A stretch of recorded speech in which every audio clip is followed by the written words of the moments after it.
Good morning, everybody. Thank you so much for being here. We are so excited to have this time with all of you. Just a few housekeeping items.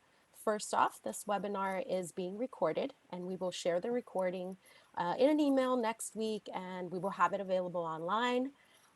We have everyone on mute, so please feel free to use the chat or Q&A if you have questions or comments throughout the event. We are also live streaming on Facebook. So let your friends and family know how they can also view the event, that it is happening live. And we just want to welcome again everybody, those of you who are joining us on the webinar and those of you who are joining us via Facebook Live. My name is Barbara Martinez Guerrero, and I'm the Executive Director of Dream and Green. I have the honor of being here with my program manager, Alexandra Ender, which you will hear from in a little bit. And we're going to get started by really sharing a little bit about Dream and Green's mission. We assist, we're an organization that assists diverse organizations, including schools, households, local governments, and businesses to reduce their environmental footprint. We do this by establishing partnerships in our community. We develop and implement and oversee educational programs and workshops that promote environmentally sustainable behaviors among all age groups. And we have a particular emphasis on K through 12 students. The organization was founded in 2006 by three lawyers to address the unique environmental challenges that threaten the future viability of our community. The organization has now grown from working with 3 schools to now serving over 100 schools yearly. And we partner with various communities and organizations to implement outreach activities throughout Miami-Dade and Broward counties. We have this year an amazing group of partners. All of the organizations that you see here are organizations that had a hand in setting up the Green Schools Challenge for this school year, whether it was helping developing lessons or offering special opportunities for your students. We're grateful for their partnership. And we want to highlight our co-host today, an amazing partner that we have with Miami Eco Adventures. They have been instrumental and they have helped us create lessons that your students have been doing, or the students have been doing. And they were going to co-host this event with us, and they are here now. So I'd like to introduce Heather Tedlow. She is the programs manager at A.D. Barnes Park Nature Center with Miami-Dade Parks, and I'm going to give the floor over to her. Good morning, everyone. Thank you so much, Barbara. It's a pleasure for us, Miami-Dade County Parks, Recreation and Open Spaces Department, to be here this morning and to be able to talk to everyone who is on this webinar this morning. So thank you so much. One of our key missions at Miami-Dade County Parks is conservation and stewardship. So it's a great pleasure for us to partner with Dream and Green to further our mission, one of our main missions as a department in the conservation and stewardship pillar. So I'd like to discuss with everyone that we have a wide variety of opportunities for you to continue to give back to the community and volunteer with Miami-Dade County Parks. We've just started really volunteer programs up again. We were sort of limited to what we were able to offer due to COVID, but now we're ramping that back up again. And we do have some great events coming up very shortly.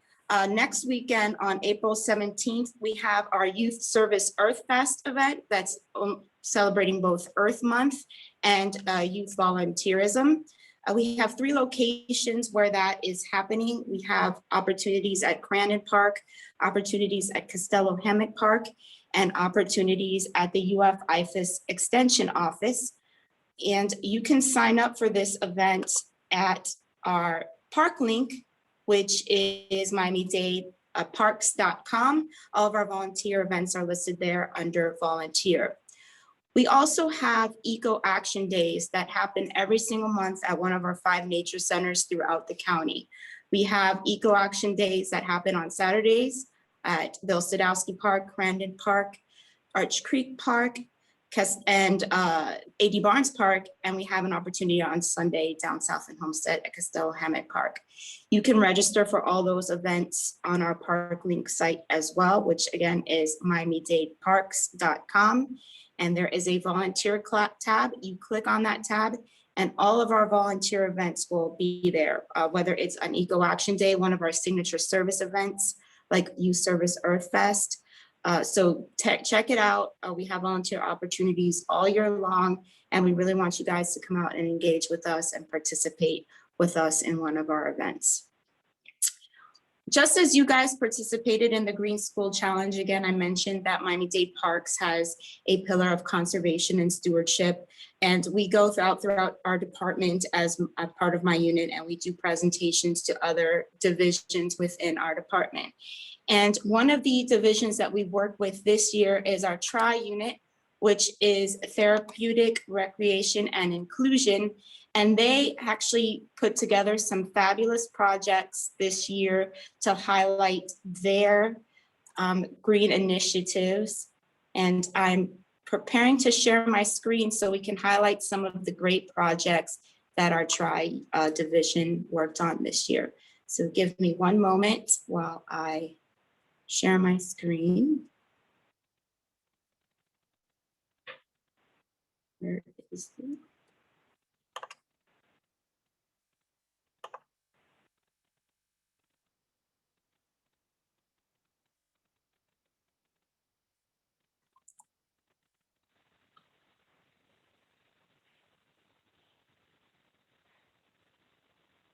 Okay. Alex, can you pull it up for me, please? Yes, of course, I can. Because now I'm having technical issues. Of course. Yep. Yes, thank you. So these are the Eco Summit projects that our Therapeutic Recreation and Inclusion Division participants worked on for this year. Our participants at A.D. Barnes Park created a butterfly garden, a succulent garden, and a compost bin.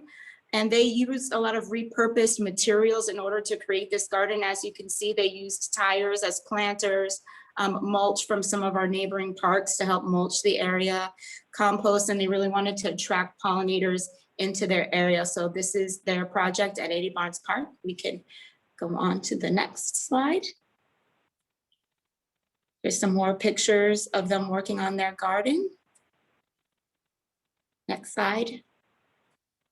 Our Highland Oaks team did a do your own waterfall using recycled water bottles and rainwater, and they were trying to mimic the water cycle. So one of the presentations that we did for our TRI participants was on water and water quality. So they really took that and ran with it and used some repurposed items to recreate the water cycle.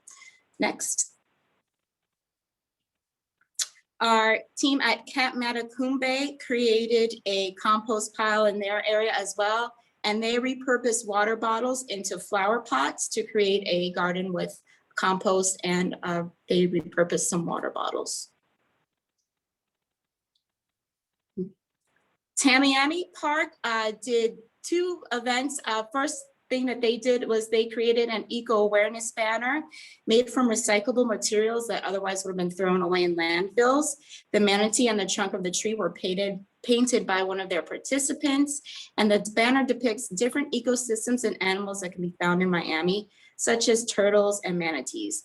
The banner is meant to have different textures and be interactive. The flowers are made from pinwheels, and the recycling box is actually usable. You can actually put recyclables in the box. And Tamiami Park also had a repurpose your fashion project. So they learned about fast fashion and they did some research on fast fashion.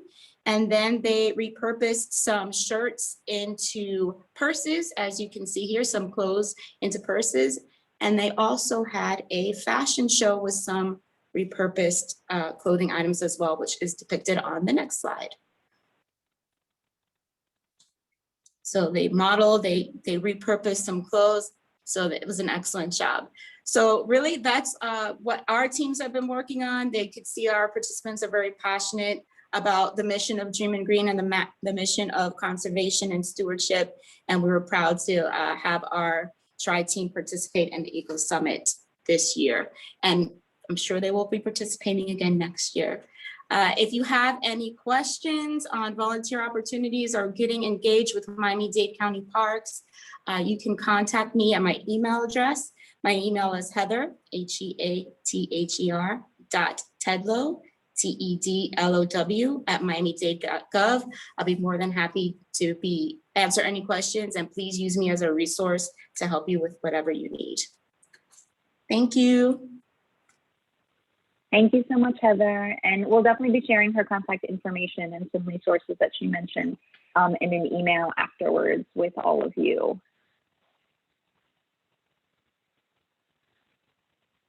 So for those of you that aren't so familiar with Dreaming Green and the Green Schools Challenge that we keep mentioning, but basically it's a program that we provide to K-12 schools here in South Florida. And it's really a whole system program that engages students in hands-on activities to really save water and energy at school and teaches them about the links between natural resources, climate change, and also community sustainability.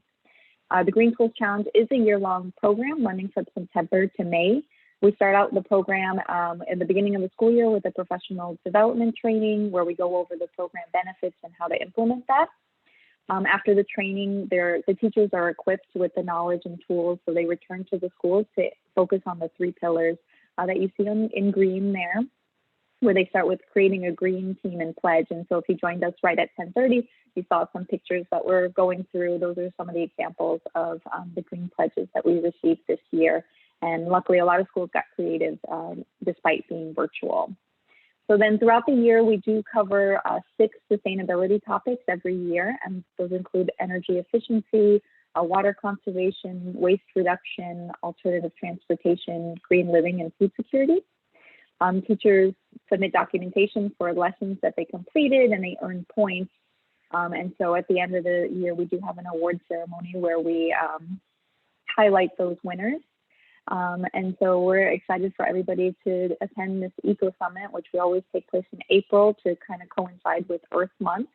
And so we also wanted to highlight a couple schools since we weren't in person. These schools were going to present their projects at the in-person Eco Summit, but they luckily have created some videos that we can share with you today to kind of highlight all the green projects that they've been working on. So we'll start with South Miami Senior High School. And hopefully,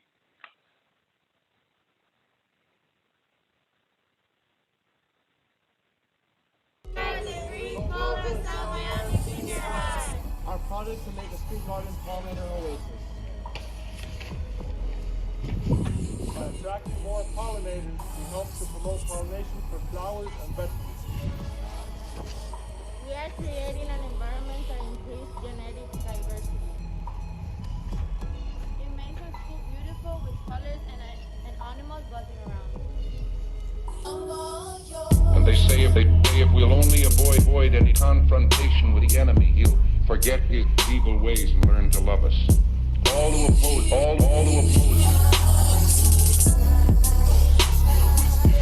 forget his evil ways and learn to love us. All who oppose, all they say of them, they say we offer simple answers.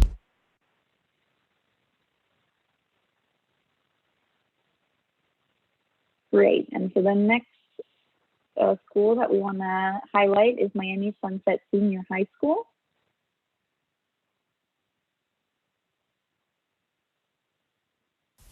Hi, my name is Davina Narayan and I attend Miami Sunset Senior High. Here are some of the many activities our school has done and taken part in. This year, students had the ability of doing things such as redesigning spaces on campus, completing eco-audits, picking up trash around the neighborhood, participating in the Dream and Green Design and Build competition with 2 groups, and writing several grant applications in order to renovate the existing garden for a better environment with the expansion of new ideas and features. Through the eco-audits, students were able to form ideas as to what changes they would want in the school in relation to water usage, improvements of garden space, and increasing the number of plants or flowers in the school. The design and build competition gave students the opportunity to learn and build an architectural model with adaptations to withstand projected sea rise in the future. Through picking up trash around the neighborhood, students were helping out the environment by getting rid of potential factors that could have caused great harm. Us students worked both effectively and skillfully while having loads of fun and learning different skills to use for the rest of our lives and academic and career opportunities on all of these projects. On our table, we would have displayed a variation of environmental magazines and shirts, garden tools symbolizing the multiple activities students took in regards to the expansion of our school garden, and of course, the board displaying pictures and student work. We also would have had a folder filled with students' work with anything from eco-audit grants to area studies. Our school also participated in the annual South Florida Regional Science and Engineering Fair with the project of moringa seed purification finalizing in the State Science and Engineering Fair. This project successfully found a way to purify contaminated water through the use of moringa seeds. The procedure went over adding moringa seed paste into contaminated water with a ppm level of 500. After the experiments, it was proven that the seeds were able to bring the ppm level down to an average of 72. This project therefore ties into a more global aspect in regards to water purification, as it introduces an easy way of purifying water at no cost for parts of the world without easy access to clean water. There's all of our school accomplishments done by students in an environmental manner, and we can't wait to see what other opportunities the future brings. Having that said, thank you for listening.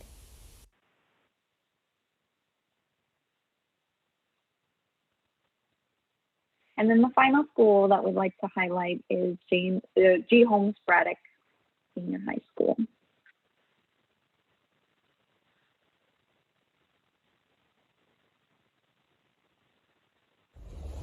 This is the fish tank we won in the Coral Restoration Foundation, and it began our blossoming for the marine science program here at Braddock. Here at Braddock, we're growing different coral fragments to preserve their life here instead of taking them out of their natural environment.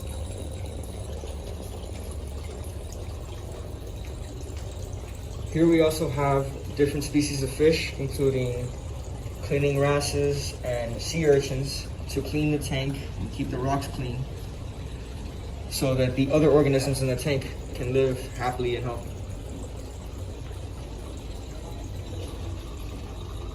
We also want to keep the environment as real as possible, so we introduced live photosynthetic plants so that they do not have to openly depend on the filtration system.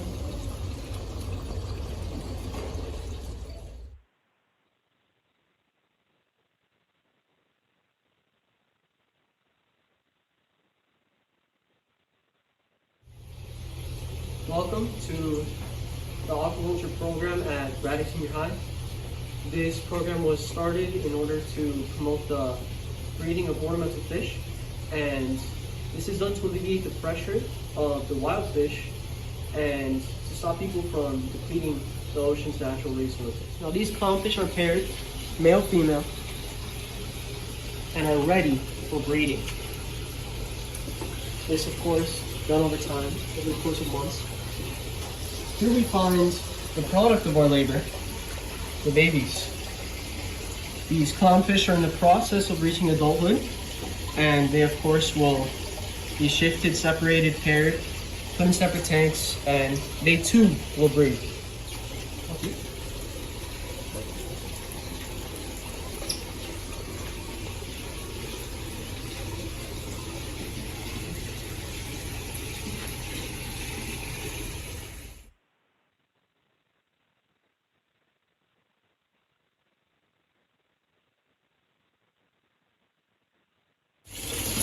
Over here is the return of our water.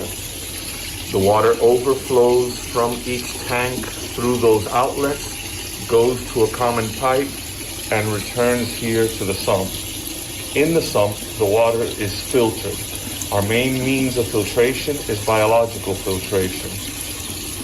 We have lots of bacteria in the sump which live on these rocks. The bacteria inhabit the rocks and clean the water of biological pollutants. Additionally, there are bioballs here to house more bacteria, and we're in the process of establishing 2 do-it-yourself fluidized bed reactors. for coming with us here today to see our aquaculture program here at Braddock Senior High.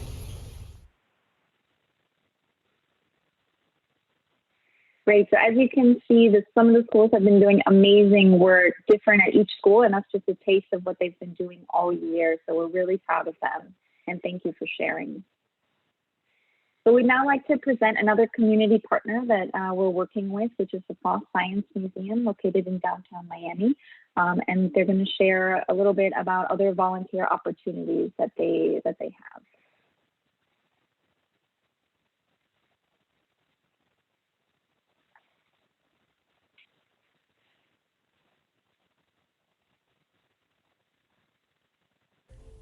Here at the Philip and Patricia Frost Museum of Science, we have been committed to citizen science, coastal restoration, and biodiversity monitoring since the inception of our community engagement program, MOVE, or Museum Volunteers for the Environment. My name is Shannon Jones, and I am the Conservation Programs Manager at the Philip and Patricia Frost Museum of Science. So MOVE began in 2007 at our old museum in Coconut Grove. It actually started as an eco-art project with artist Xavier Cortada, where he had an installation where he hung mangrove propagules to raise awareness about the importance of mangroves and the habitat that they provide here in South Florida. After the exhibition was over, we had volunteers take those propagules and plant them into their natural environment in hopes to enhance the biodiversity and the native vegetation in those areas. Today, we have countless projects around Miami-Dade County. The most notable one would be at Virginia Key North Point Beach Park.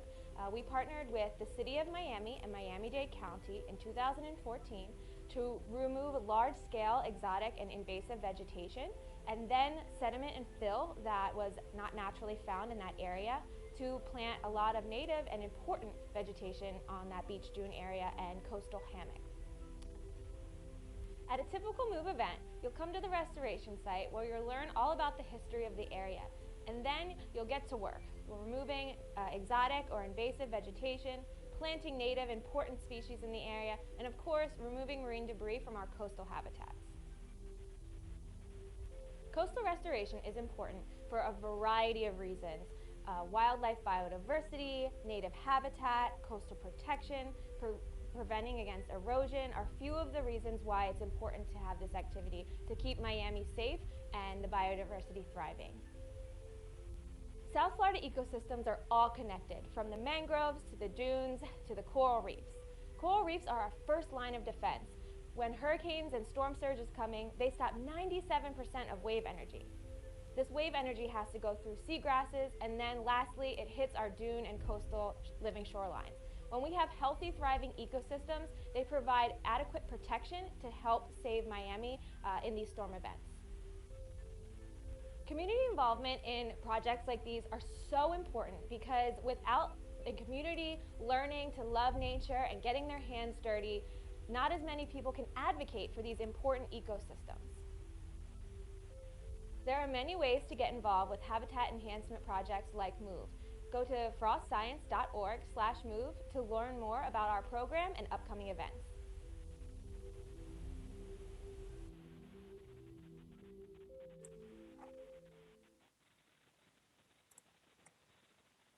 So as Shannon mentioned, there's so many opportunities for community involvement. And so between, what she just mentioned and what Heather brought up earlier, there's definitely lots of opportunities for you to get involved. And I definitely suggest that you look into that and hopefully take part in one of those events. And now we've come to the point for a lot of people, what a lot of people have been waiting for. It is the announcement of the City of Miami Mayor's Challenge. For those of you who are joining us today and had not heard about this initiative, it is a partnership that we started this year with the Ocean Conservancy and the City of Miami. And as you may or may not know, in South Florida, Biscayne Bay is in a health crisis. I'm sure you have seen what's been happening in the last few weeks and the threats that could potentially get even worse if we don't do anything. So the City of Miami Mayor Francis Suarez called on schools to create a PSA video that highlights the threats to Biscayne Bay, the current efforts to save it, and the additional possible solutions. It was great to get so many videos from all schools K through 12, not only from Miami, but also from other parts of Miami-Dade County. And now we want to really thank all of the students that put effort into creating these videos. And we'd like to welcome Mayor Suarez to announce our winners today.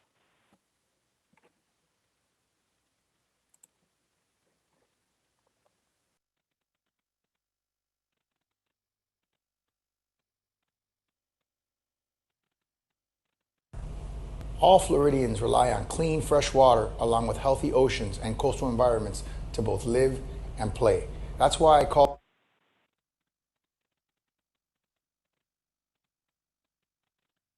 on the K-12 schools in the city of Miami to create a plan of action through the Mayor's Challenge.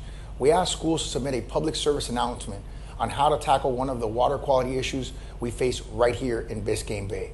The winning videos highlighted multiple threats to Biscayne Bay while offering solutions that the city and our residents can make today. Students raised concerns on issues ranging from large fish kill in the bay to plastic pollution littering our waterways and beaches, and outdated septic infrastructure, as well as ensuring fresh drinking water for Miami residents. They came up with solutions that included a call for additional government ordinances and a community-led action plan that involves the disproportionately impacted communities. The city partnered with Dream & Green to provide the resources and to collect the videos from their Green Schools program participating schools. Finalists were evaluated by a panel of esteemed judges that included Irela Bagué, the county's Chief Bay Officer, Alan Dodd, City of Miami Chief Resilience Officer, J.P. Brooker, and the Director of Florida Conservancy at the Ocean Conservancy. I'm honored to announce the winners of this year's Mayor's Challenge. A special merit is being awarded to iPrep Academy for their clear legislative solution to engage lawmakers. Our honorable mention is awarded to Young Women's Preparatory Academy. Third place votes goes to Young Men's Preparatory Academy. Second place goes to Downtown Miami Charter School. And first place goes to Booker T. Washington Senior High School. Congratulations to all the winners and to all the schools that competed. Your videos show the work that is still left to be done and how we can all answer the call to save and preserve Biscayne Bay. The winning videos and others submitted will be highlighted throughout the month of April, so follow Dream & Green on social media or visit their website for more information. Congratulations.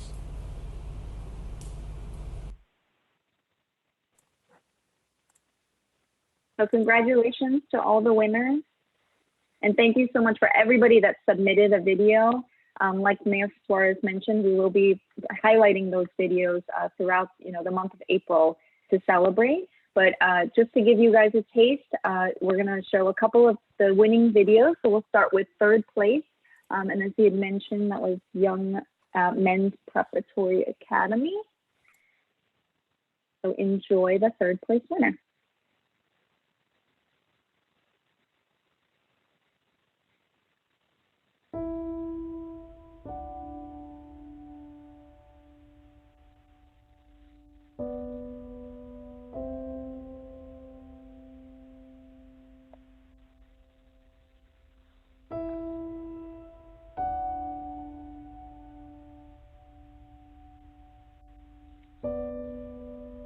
As you have seen, those are the effects we have caused to Biscayne Bay. The reason to all of this is our human-created waste and our mindless littering.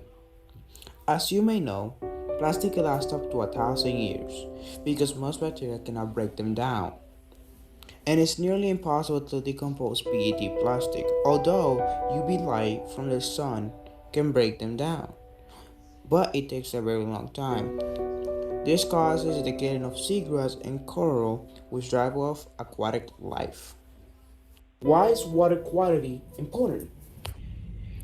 First of all, water quality and conservation depend on how people use the bay. If the water quality is poor, it could have a significant impact for the local economy. The tourist population around the bay will drop dramatically. Tourists no longer would enjoy taking pictures, What is the city of Miami doing to address these issues?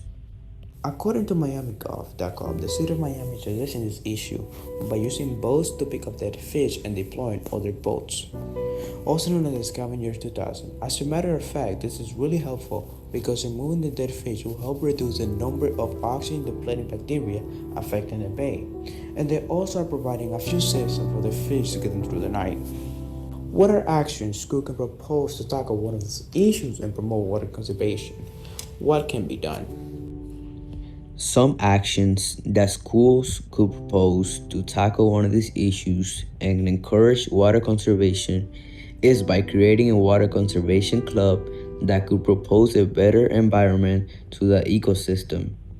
Therefore, it will motivate the students so they could get community hours for every time they attend that club after school.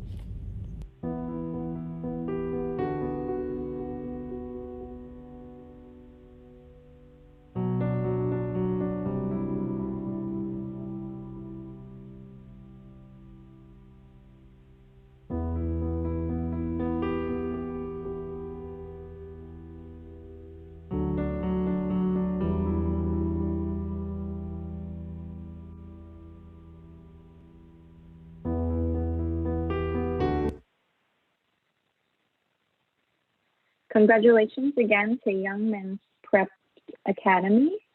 And then in second place, we want to highlight Downtown Miami Charter's video.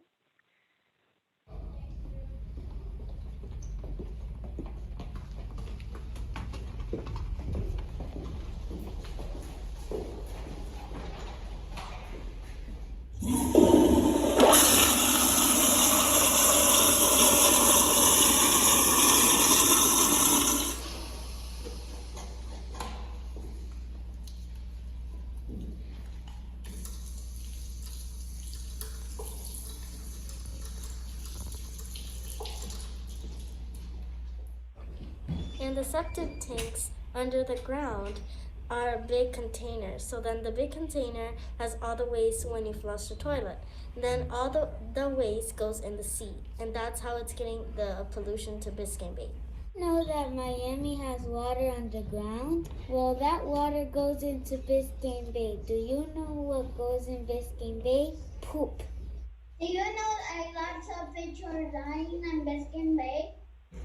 The reason that fish are dying because in the water, because Biscayne Bay is polluted, and there's lots of fish there, and there's slowly less oxygen. So that's how they're dying. Our people is sucking all the oxygen in one day, and all the fishes do not have no oxygen left. How is Miami helping this Biscayne Bay? Miami is making laws that for farmers to stop using icky pesticides. Why do you have to say Biscayne Bay? We need to say Biscayne Bay because it's a part of our environment. If we don't say Biscayne Bay, our ecosystem will die. Here are some things we can do to save Biscayne Bay. Miami need to change the septic tanks for a new system. Farmers from using pesticide poison because it's killing the animals. We need to stop throwing trash in the water because it's killing our environment. We need to save our environment.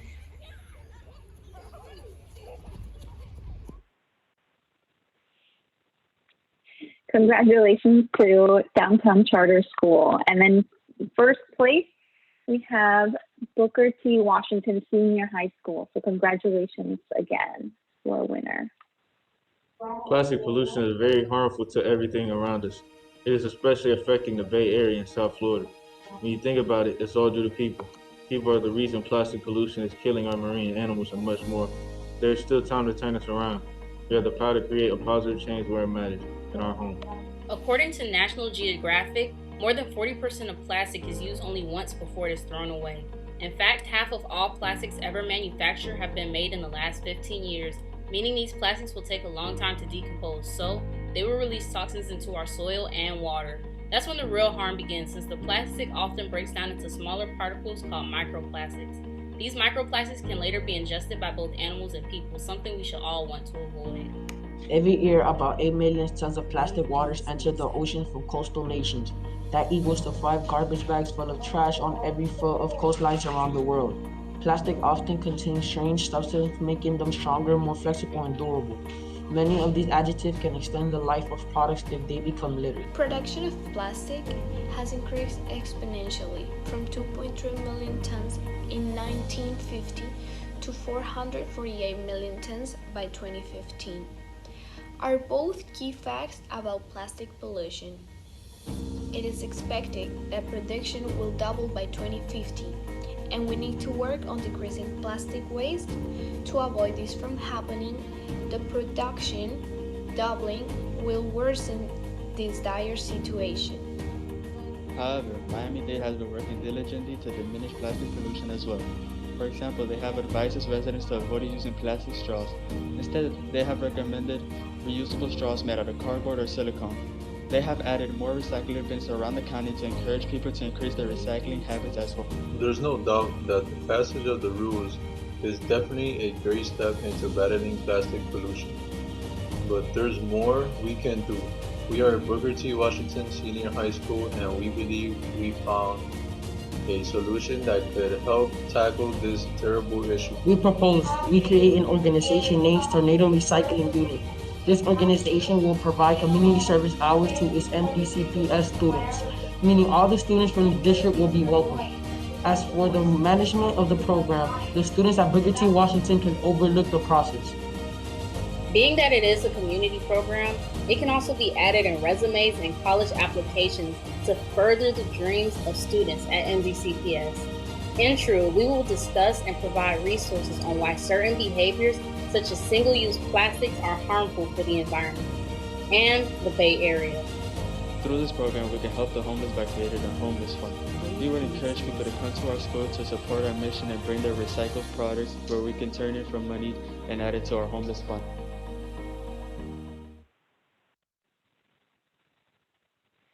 Congratulations again to all winners. I hope that you're as inspired as I am after watching those students' videos and all the hard work that they put into those. So as Mayor Suarez mentioned, we will be highlighting these videos and others that we received throughout the week or throughout the rest of the month. So we suggest you follow us on social media, and we'll be showing our handles later. So you'll be able to see all the videos that we received. So in addition to the Mayor's Challenge, another competition that we want to highlight that we completed this year for the third time actually is the Design and Build competition. This competition is through a partnership with the Florida International University.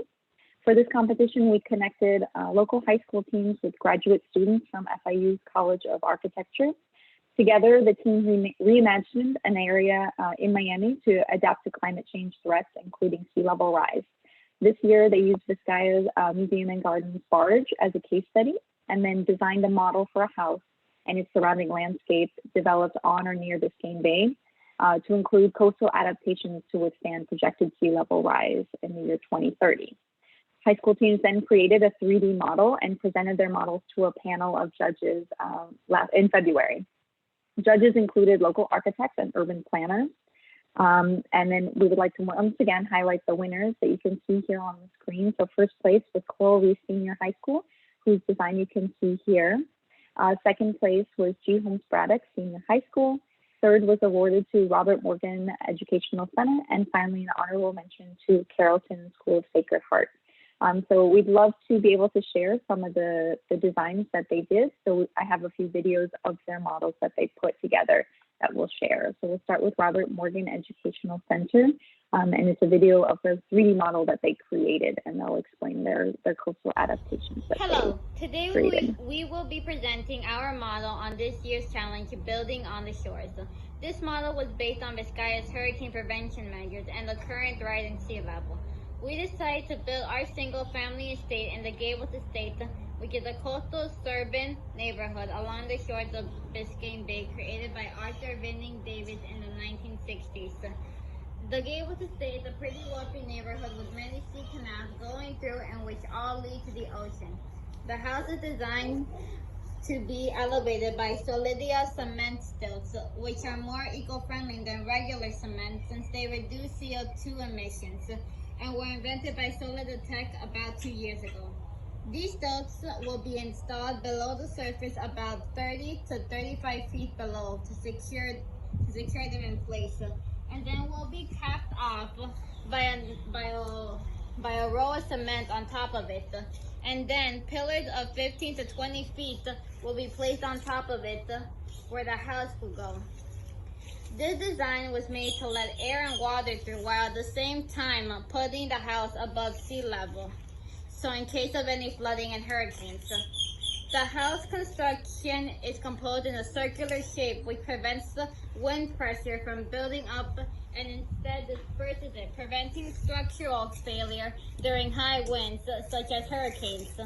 The windows here would be made with energy efficient transparent wood, which are more durable and provide more insulation than glass, but are also eco-friendly since they absorb less heat, reducing the heating effect of the house. During storms and hurricanes, armor screens will be used to protect the windows since they prevent direct impact from large objects due to being placed in an angle, while still not completely fighting against the storms by allowing some wind and water, ensuring a longer durability. Around the house, we have placed rain gardens to reduce and treat the stormwater runoffs. It will contain plants such as switchgrass, swamp milkweeds, and marsh marigolds. On the edge of the property are the mangroves, which will be used to keep the ground level in place and hold it in with its long finger-like roots, as well as the water breakers, which will be placed right in front of the house, which will be used to break the large waves from destroying the house. This will also help against the impact of strong objects that are hurtling from the ocean towards the house. And that is it for our model. Thank you, and feel free to ask any questions. We hope you have a nice day.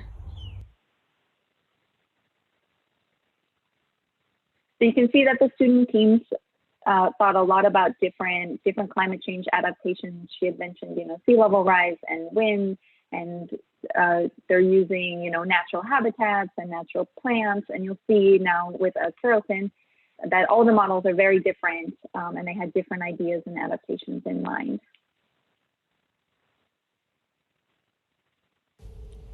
Welcome to the single-family home presented to you by the Sustainable Cyclones.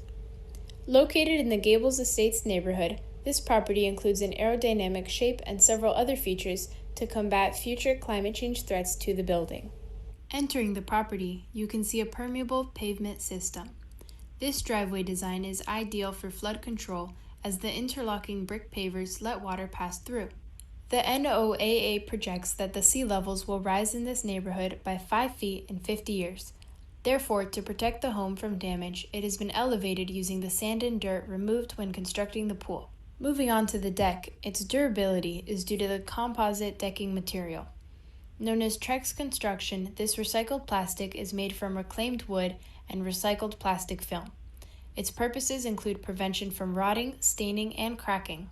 Once again accommodating to this flood-prone area, the wooden stilts lift the house another 5 feet. Pecky cypress wood specifically offers natural water and rot resistance. Looking up top, this Bermuda roof's step-like structure and gutter ridges allow for water to funnel to pipes and underground tanks. The slopes and ledges collect water and are made of locally sourced limestone. The gutters from the roof lead to its rainwater harvesting system. This polyethylene cistern can store rainwater and assist in water conservation and sustainability. It also reduces flooding and stormwater pollution. While the pool has many recreational uses, it was strategically placed between the ocean and home as an additional barrier to sea level rise. Because of saltwater's corrosive nature, this is a chlorine pool to preserve the home's structure. These beautiful ponds are filled with seawater plants such as sea lettuce, spaghetti algae, and cattails, creating a calming and organic atmosphere. These pools also capture the water from sea level rise to prevent it from reaching the home. The property also includes a T-shaped floating dock made out of wood as it is a renewable resource. Finally, its mangrove islands are placed 1,000 feet from the house. This would protect the entire neighborhood and not just this home.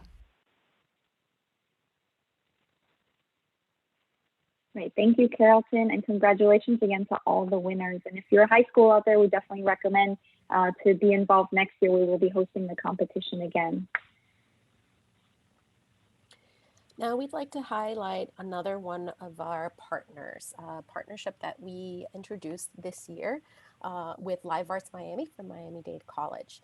Together, we presented to schools the Ecocultura, which exposes students to multidisciplinary arts to spark discussions on how they can approach the global crisis of climate change through both the arts and science. Students were introduced to 2 performance pieces, which followed virtual panels with the artists themselves. Panelists joined us from across the world, including Vietnam and the Pacific Island nation of Samoa. Students learned about their creative processes, their inspiration, and interpretation of climate change threats. We will be sharing a small piece of a performance at the end of this event, but now we'd like to give you a little bit more information about what the students were able to see and how we integrated this into our lessons this year. So let me share my screen. Of this program this year, I'm Catherine Garcia. I'm the director of MDC Live Arts. MDC Live Arts is one of the city's oldest and boldest performing arts series. We're an action-driven, people-centered platform for powerful performances and learning experiences that open minds and hearts in all who take part. As our name implies, we are a proud part of Miami-Dade College and as such part of their Department of Cultural Affairs. And we are currently celebrating 3 decades of work in our community this year, which has been quite a year for the live arts, of course, as well as so many other sectors of our community. Our mission is to empower artists, audiences, and students to cultivate change in our communities through the transformational programs and performances in the live arts. So Alex, if you could go to the next slide, that would be wonderful. As part of that mission, we started a new program in 2019 called Ecocultura Performances for the Planet. And this is a series of, as it says, performances for the planet, dynamic theater, dance, and music events that spark action, advocacy, and dialogue around global environmental challenges. Miami-Dade College students got to experience this program last year, and we are really thrilled to be able to partner with Dreaming Green to expand to K-12 schools this year through the Green Schools Challenge. As part of that, we've been working hard to make sure students can still experience and benefit from the power of the performing arts this year virtually. So if you could go to the next slide, Alex, I can talk a little bit about some of the artists that we'll be bringing your way in classrooms this year on the screen. The first artist is named Miwa Matreyek. She was actually featured in our season last year, live in a theater. And we did a program with her on Earth Day virtually that led to the inspiration for this partnership with Dreaming Green. She is a unique artist based in Los Angeles that combines animation and projection and theater. And she can tell you more about it. Actually, she has this wonderful piece that will be a resource in your classrooms. So Alex, if you could hit that, we can hear directly from the artist.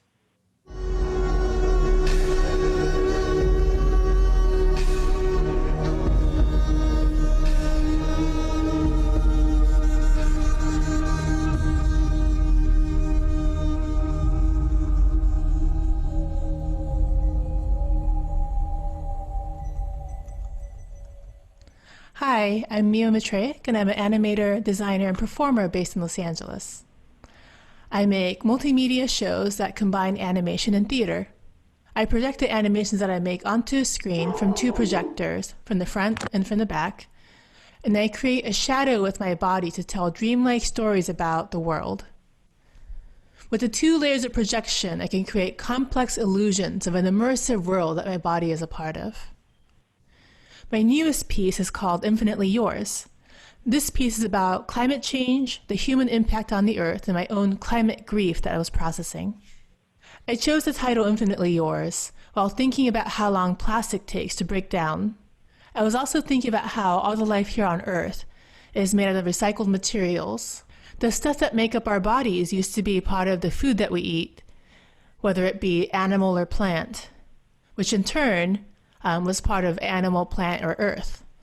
When we contaminate the planet, we contaminate ourselves. When we destroy nature, we destroy ourselves.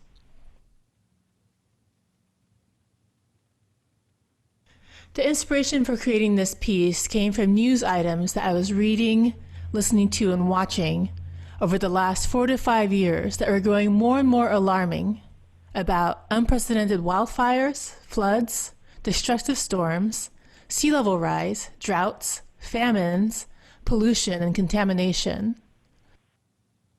as well as the cycles of over-extraction from land clearing for farming, fish population collapse from overfishing, and destructive extractions of fossil fuels and natural gases. I was bookmarking these news items in an app called Evernote. It was a way to catalog the information and to start imagining how I might turn these news information into visual images and moments of performance. Because my work integrates my animation as well as my own body and shadow, I wanted the moments and experiences of climate change to look like they directly affect my body. I was interested in sudden flips in who the shadow figure might represent. Some of the moments I'm an individual person experiencing the world, but sometimes my shadow represents all of humanity, and yet again, sometimes the earth itself. My shadow flips between being the destroyer and the destroyed. The shadow drowns in the ocean full of plastic, screams in traffic, and guzzles oil. In a lot of the moments in this piece, I am integrating videos and photos from my daily life. The garbage floating just under the waves were all videos I shot of plastic trash I pulled out of the blue bin of my building, with a good portion of it being my own. The process of making this work actually made me reassess my own plastic consumption, leading me to do monthly audits where I held onto the trash headed for the recycling bin for a whole month so I could take a look at all I've amassed in the month.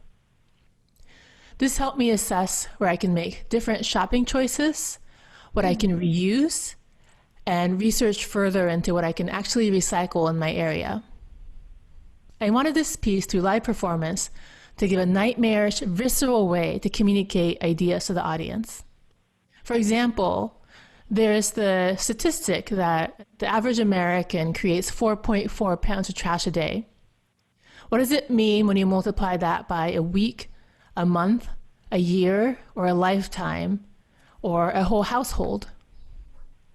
What would it feel like for all that trash to come pouring out of your body?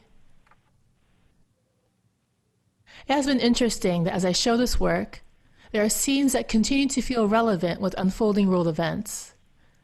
The opening scene with the forest fire, I first imagined with the fires in California, but then felt relevant again and again with the Amazon rainforest fires and then the fires in Australia.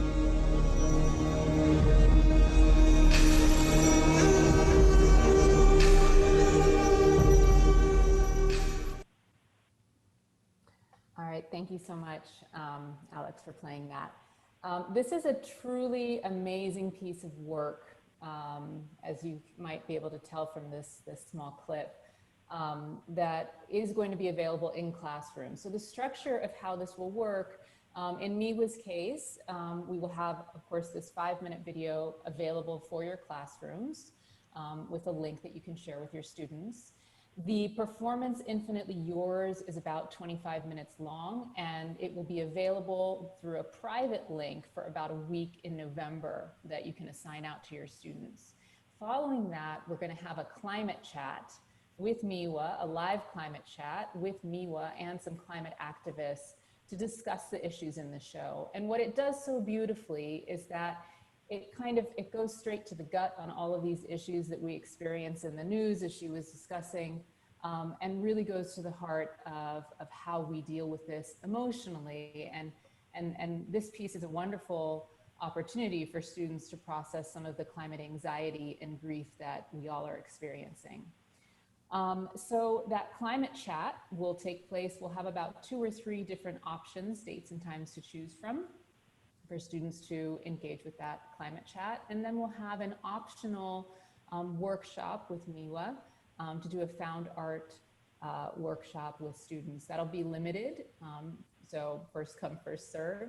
But that can serve as a moment of inspiration for students to really see how the arts can contribute to change making, and to inspire climate action. So we're really thrilled to be bringing MIWA in the fall. It'll be late November and early December for her engagement with students. And Alex, if you don't mind going to the next screen, we also have an amazing project coming for the spring. This is called Small Island, Big Song. And this is gonna go, I didn't mention, sorry, that MIWA is attached to the waste management and recycling curriculum for, I believe it's middle schoolers. And then Small Island, Big Song is attached to water quality, and it's specifically dealing with sea level rise for high school students. Now, Small Island, Big Song is a one-of-a-kind project bringing Indigenous islanders throughout the Pacific and Indian Oceans together in a musical project. So this is both documentary, live concert touring production, and educational initiative. All of these islanders are facing, just as we are here in Miami and in the Caribbean, extreme sea level rise threat immediately. And this really brings together this unique group of artists to talk about the challenges they face. So this will be available for students to, of course, see, and then we will be doing another talk with these artists all the way on the other side of the world to talk about the common challenges we all face with sea level rise. So Alex, if you don't mind hitting play, this is a very short trailer for the project you can get a sense of.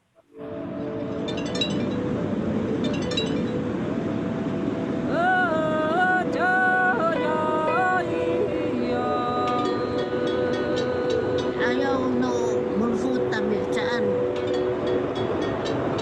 Ayaw nang tulian. Oh iya tadi ini yang makapasok tapi tulian.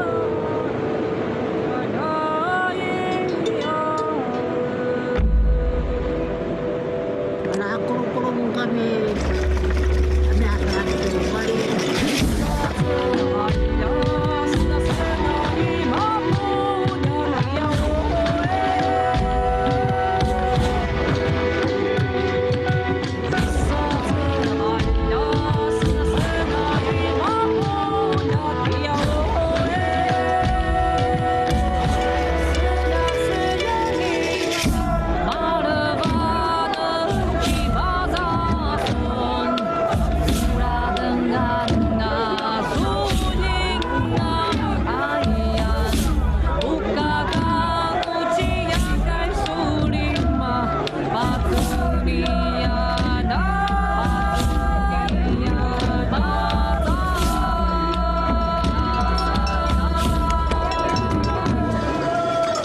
It's not really a part of me, part of my family.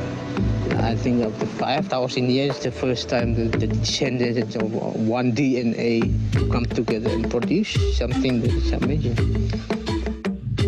Usun no arumanay. Ifisi sakti alira kuat.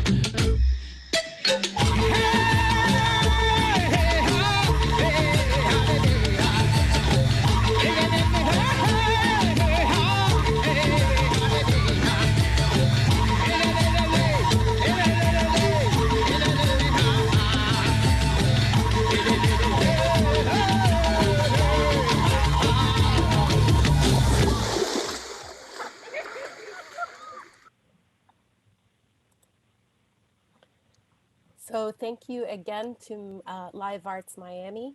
Obviously, those panels and presentations have passed for the spring. It was held in November, And for the fall, it was held in March.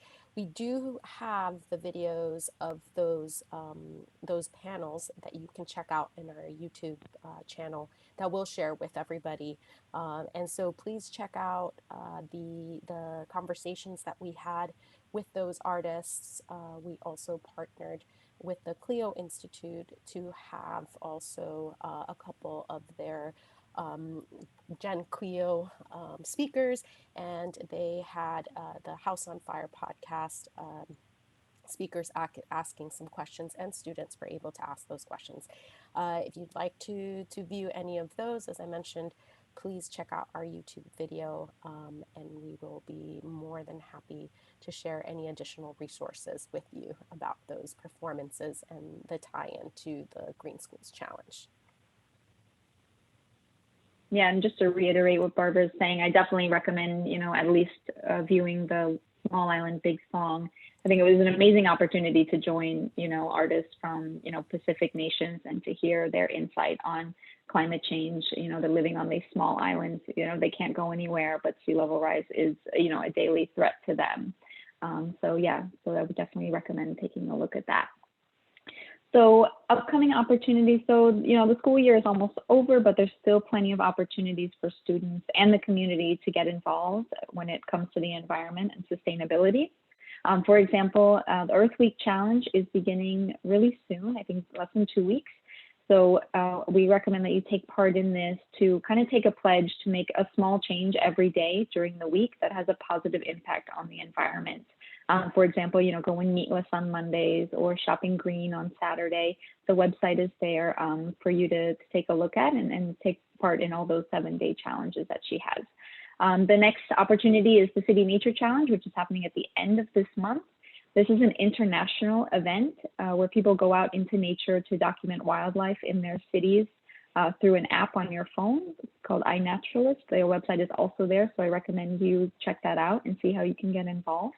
And then finally, we will be hosting our award ceremony for the Green Schools Challenge next month to highlight some of the schools that have been doing amazing work, which some of them you've already seen here today.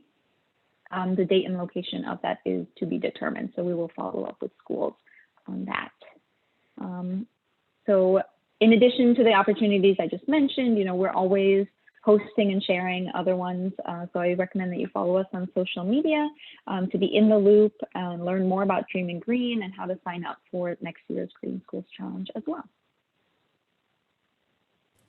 So we want to take this time to say thank you to the students, teachers, and parents for their support of the Green Schools Challenge program. We are continuously impressed by the work that is being done at all of the schools throughout South Florida. And we've come to the end of our Eco Summit for this year, but we wanted to send everybody off with another performance from Small Island Big Song. And we hope that you have enjoyed all the projects you've seen here today, and we look forward to seeing everybody soon. Thank you all.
Wapazoo,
No.